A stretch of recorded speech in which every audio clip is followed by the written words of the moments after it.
नमस्कार शेतकरी बंधू आणि भगिनींनो व माझ्या विद्यार्थी मित्र आणि मैत्रिणींनो, मी प्राध्यापक डॉक्टर हेमंत पाटील.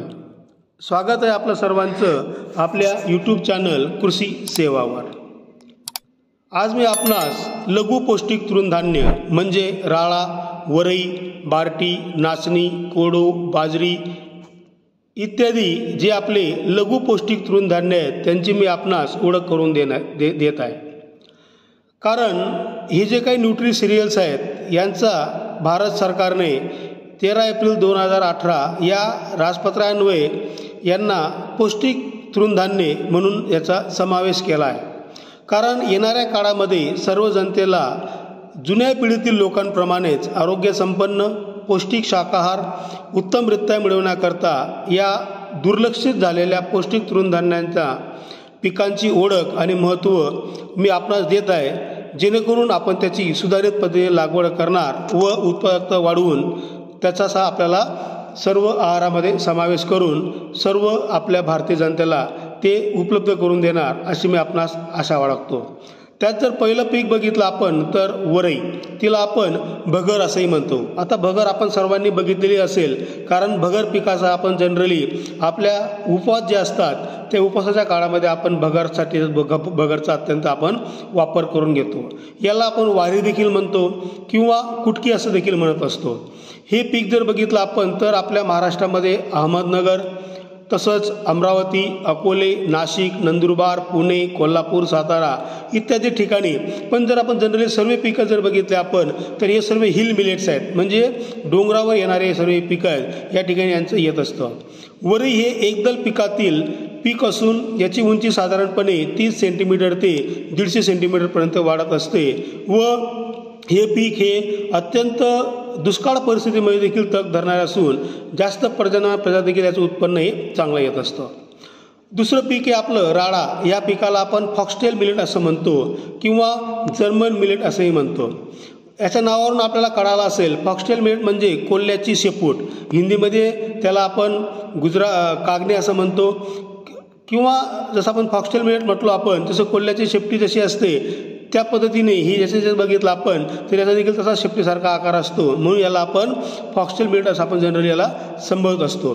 या पिकाची जर बघितलं आपण तर साधारणपणे 60 ते 100 सेंटीमीटरपर्यंत याची उंची असते. हे देखील काळीसारखे सरळ वाढते व याला देखील फुटवे जवळपास 3 ते 5 पर्यंत असतात.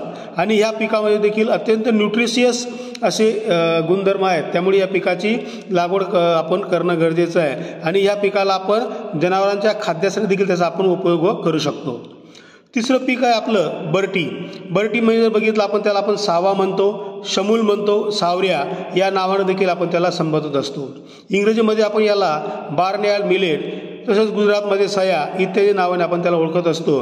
बर्टी हे देखील एक एकदल वर्गातील पीक असून वाणानुसार 50 ते 130 सेंटीमीटरपर्यंत हे सरळ वाढतं. पिकात साधारण 4 ते 7 फुटवे जनरली असतात.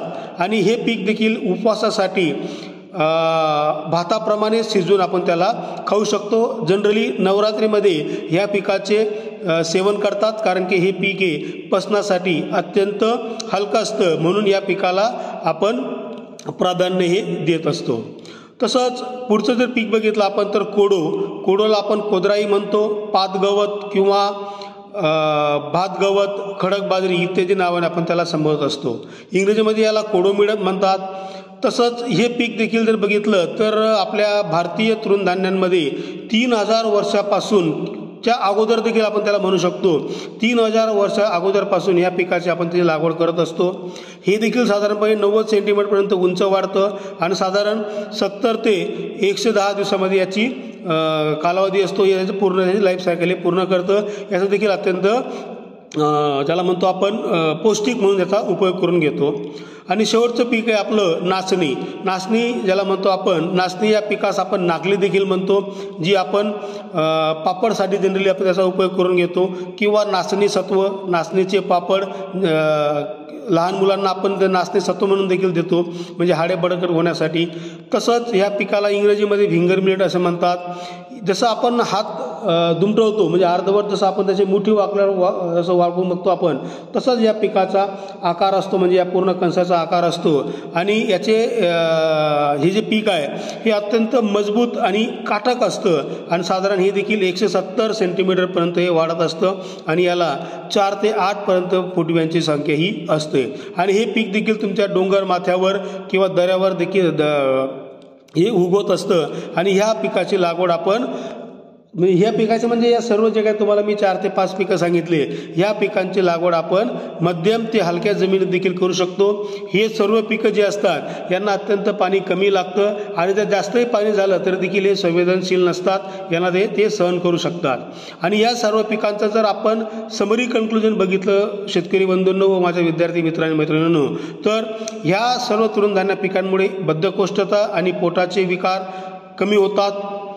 तंतुमय पदार्थामुळे ज्याला म्हणतो आपण फायबर्स, याच्यामुळे जास्त असल्यामुळे हे मधुमेही रुग्णांसाठी म्हणजे डायबेटिक पेशंटसाठी अत्यंत लाभदायक आहेत. शरीरातील साठलेल्या चरबीचे प्रमाण म्हणजे एक्स्ट्रा फॅट्स हे कमी करण्याचं काम करतं. टॉक्सिक जे आपल्या शरीरामध्ये असतात ते बाहेर टाकण्याचं काम करतं. आबालवृद्धांकरता हे पौष्टिक अन्न आहे. लहान मुलांसाठी देखील हे सत्वाचं काम करतं. स्त्रियांमधील अनियमित मासिक पाळीच्या समस्येवर हे अत्यंत उपयुक्त आहे. तसंच पुरुषांमधील वीर्यामधील शुक्राणूंची संख्या वाढवण्यासाठी हे अत्यंत गुणकारी असतात. हे ग्लुटेन फ्री असल्यामुळे हे पचनास हलकं असतं, कारण की ते ग्लुटेन फ्री असतं, म्हणजे प्रोटीन हे त्याच्यामध्ये नसतं ग्लुटेन फ्री नावाचं. याच्यामध्ये ॲलर्जी होत नाही. आणि या पिकाच्या धान्याचा ग्लायसेमिक इंडेक्स कमी असल्यामुळे मधुमेह रुग्णांसाठी याचे सेवन हे अत्यंत लाभदायक आहे. म्हणून माझं सर्व शेतकरी बंधू आणि भगिनींना ही नम्र विनंती आहे, तसेच माझे विद्यार्थी मित्र आणि मैत्रिणींना माझं हे नम्र निवेदन आहे की आपण ह्या पिकाची लागवड करायला शेतकऱ्यांना सांगावायचे आहे, जेणेकरून आपल्या भारतातील प्रत्येक नागरिकास हे सर्व सत्व किंवा याच्याचं जे काही तुमचे गुणधर्म आहेत हे सर्व मिळतील. तसंच आपला आर्थिक विकास देखील होईल. आपला आर्थिक विकास झाला म्हणजे देशाचा देखील आर्थिक विकास होऊ शकतो आणि देशाचा विकास झाला म्हणजेच आपला सर्वांगीण विकास होईल. हे आपलं आदरणीय प्रधानमंत्रीचं जे ध्येय आहे ते आपण ते पूर्ण करू शकतो. तसंच याची जी काही आपल्याला माहिती आहे ही माहिती आपल्याला शेतकरी मासिकमधून आपण ही माहिती घेतलेली आहे, जी प्रकाशित केली होती डॉक्टर दिनेश कानवडे व डॉक्टर चंद्रकांत जायभाये कृषी संशोधन केंद्र बुलढाणा यांनी. तर आपण यांचेही आभार मानूया. आपणास व्हिडिओ आवडला असेल तर नक्की लाईक करा, शेअर करा. अजून जर आपण सबस्क्राईब केला नसेल तर कृपया चॅनलला सबस्क्राईब करावा ही नम्र विनंती. शेतकरी बंधूंनो थांबतो, लवकरच भेटू नवीन व्हिडिओसह. तोपर्यंत थँक्यू व्हेरी मच. जय जवान, जय किसान, जय विज्ञान.